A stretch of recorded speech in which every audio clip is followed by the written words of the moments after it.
আজি মই যেহেতু অহা কালি পৰহি মই উজনি অসমত থাকিম 5 তাৰিখলৈকে নৰখি মই আজিয়েই আমাৰ ৰাজ্যৰ বীমা কোম্পানীসমূহক মোৰ কাৰ্যালয়লৈ নিমন্ত্ৰণ কৰিছিলোঁ।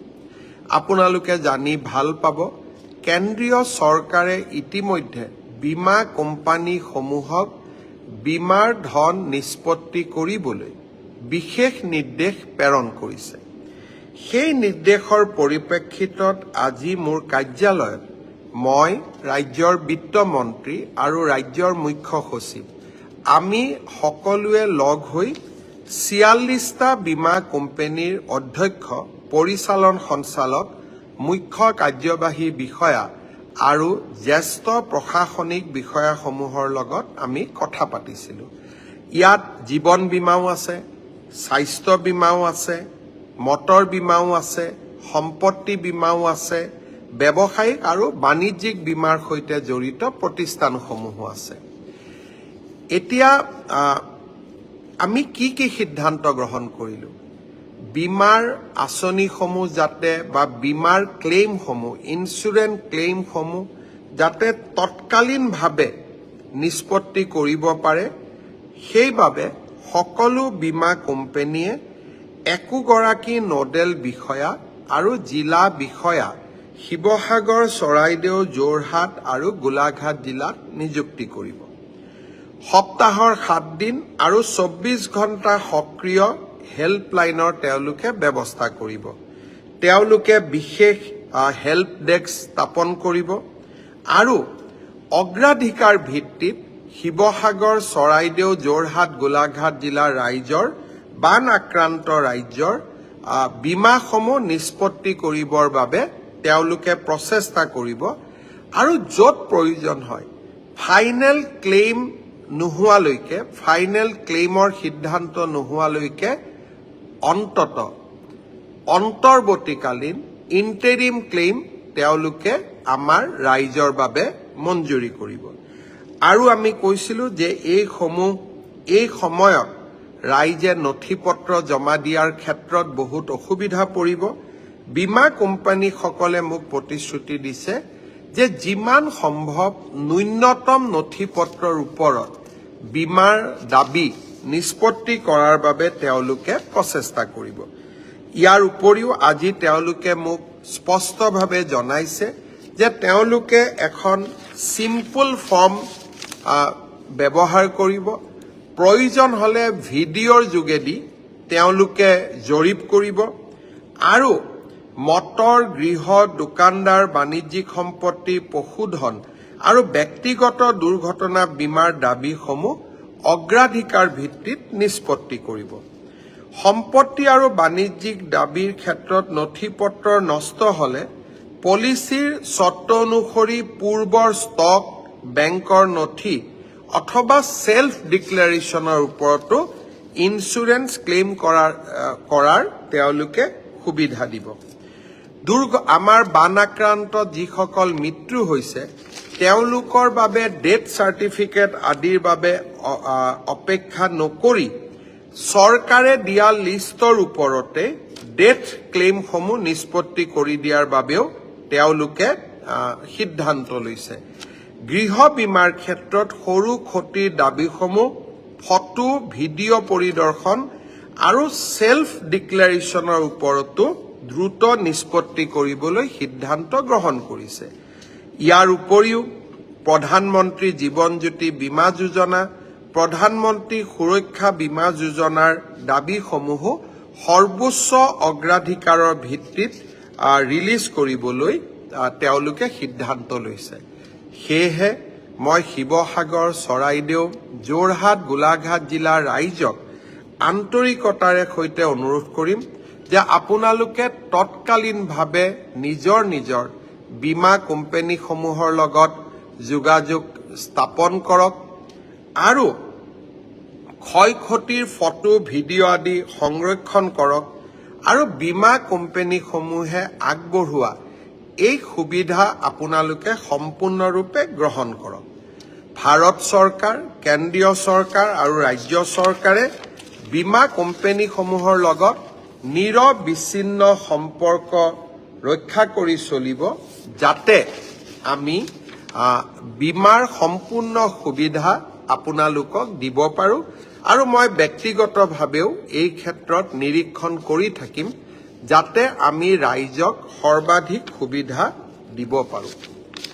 শ্ৰদ্ধাৰ ৰাইজ, প্ৰথমতে আজি অৰুণোদয় ২৫০০ টকা, ৩, ৪, ৫ তাৰিখৰ ভিতৰত ১৫,০০০ টকা, ১০ তাৰিখে আকৌ ১০,০০০।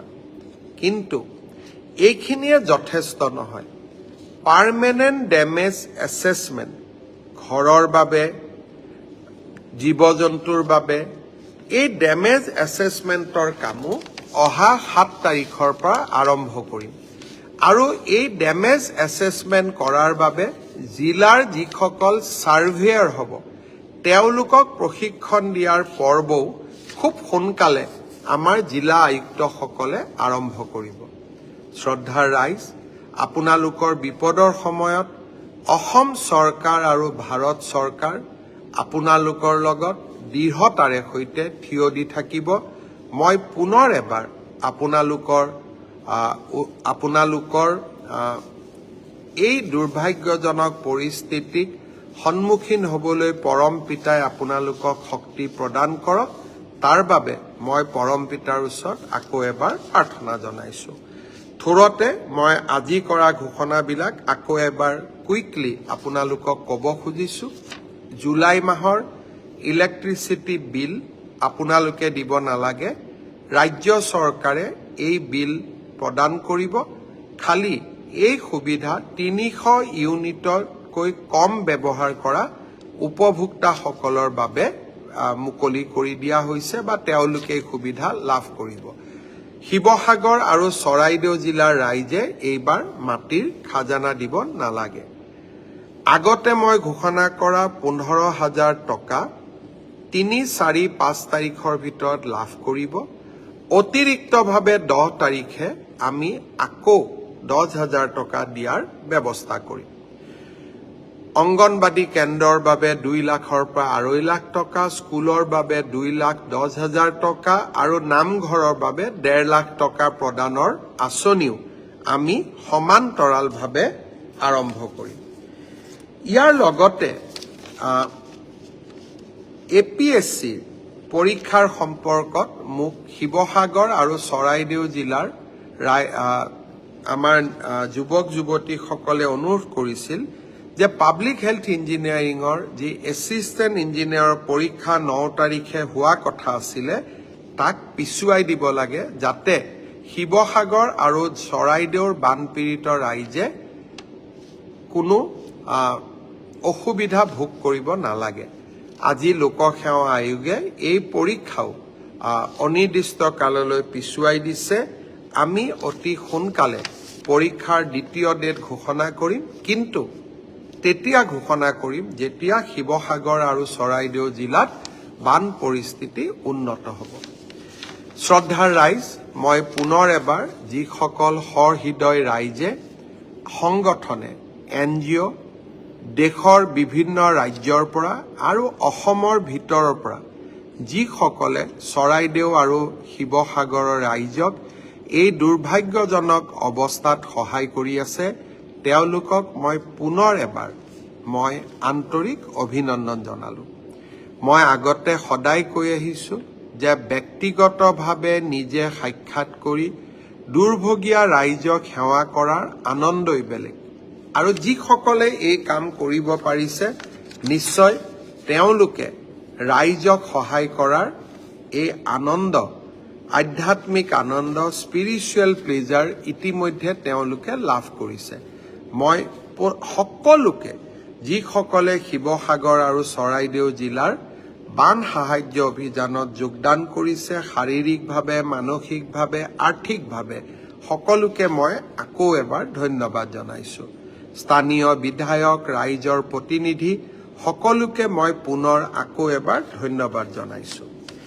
যিসকলে নিজে গৈ তাত সেৱা কৰিব পৰা নাই, বা যিসকলে তাত সেৱা কৰাৰ উপৰিও অতিৰিক্তভাৱে মুখ্যমন্ত্ৰীৰ সাহায্য পুঁজিলৈ সহায় আগবঢ়াইছে, তেওঁলোককো মই ধন্যবাদ আৰু কৃতজ্ঞতা জনাইছোঁ। আপোনালোকে জানি ভাল পাব যে এতিয়ালৈকে মাইক্ৰ' ডনেশ্যন সৰু ডনেশ্যন ৯,২২০ গৰাকী ব্যক্তিয়ে মুখ্যমন্ত্ৰী সাহায্য পুঁজিলৈ আগবঢ়াইছে।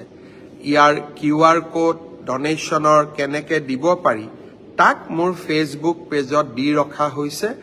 যিসকল সহৃদয় ৰাইজে মুখ্যমন্ত্ৰীৰ সাহায্য পুঁজিলৈ দান আগবঢ়াব খোজে, মই কোৱা নাই দান আগবঢ়াব লাগে বুলি, কিন্তু যিসকলে আগবঢ়াব বিচাৰে তেওঁলোকৰ বাবেও QR কোড আদি আমাৰ ফেচবুক পেজত আছে, আপোনালোকে ব্যৱহাৰ কৰি থাকিব পাৰিব।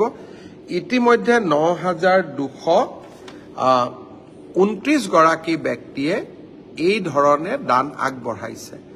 আজি তাৰেই ধনেৰে জুলাই মাহৰ আমি ইলেক্ট্ৰিচিটি বিল দিয়াৰ বাবে সিদ্ধান্ত কৰিছোঁ। তাৰে পুঁজিৰে আমি ক মানৰ পৰা অষ্টমমান শ্ৰেণীলৈ ছাত্ৰ ছাত্ৰীসকললৈ দুযোৰ বিনামূলীয়া ইউনিফৰ্মো পঠাবৰ বাবে আজি আমি পুঁজি মুকলি কৰি দিছোঁ। অৰ্থাৎ যি ধৰণেই নহওক কিয় আমি ৰাইজৰ কাষত থিয় হৈ থাকিম। পুনৰ এবাৰ আপোনালোকক মই ধন্যবাদ আৰু কৃতজ্ঞতা জনালোঁ। অহা 3 দিন মই নিজেও উজনি অসমত থাকিম আৰু আপোনালোকৰ বাবে আৰু কি কৰিব পাৰোঁ তাৰ প্ৰচেষ্টা অব্যাহত ৰাখিম। মই আকৌ কৈছোঁ, আজি কৰা ঘোষণা আটাইবিলাক ইঞ্চুৰেঞ্চৰ পৰা বেংক মৰেটৰিয়ামৰ পৰা ই হৈছে এটা ইক'চিষ্টেম আমি ডেভেলপ কৰি আছোঁ, যাতে ৰাইজে স্বাভাৱিক জীৱন যাত্ৰালৈ উভতি আহিব পাৰে। পাৰ্মানেণ্ট ডেমেজ এছেছমেণ্টৰ কাম 7 তাৰিখৰ পৰা আৰম্ভ হ'বহে। সেইটো বিষয়ে মই আপোনালোকক আকৌ উল্লেখ কৰিম। মহিলা উদ্যমিতা অভিযান, আত্মসহায়ক গোট লাখপতি বাইদেউ মোৰ হৃদয়ৰ অতিকে ওচৰৰ। বাইদেউসকলৰ বাবেও আমি মহিলা উদ্যমিতা অভিযানৰ বাইদেউসকলৰ বাবেও আৰু আপোনালোকৰ যি চিন্তা 10,000 টকাৰ সম্পত্তি যি আপোনালোকে কৰিছিলে নষ্ট হৈ গ'ল, কেনেকৈ আৰু ভৱিষ্যতে 25,000 পাব, যিটো আপোনালোকৰ চিন্তা আছে তাকো মই সোনকালে দূৰ কৰিম। মহিলা উদ্যমিতা অভিযানৰ হিতাধিকাৰীসকলৰ বাবেও ভাল খবৰ মই 2-3 দিনৰ ভিতৰতে লৈ আহিম।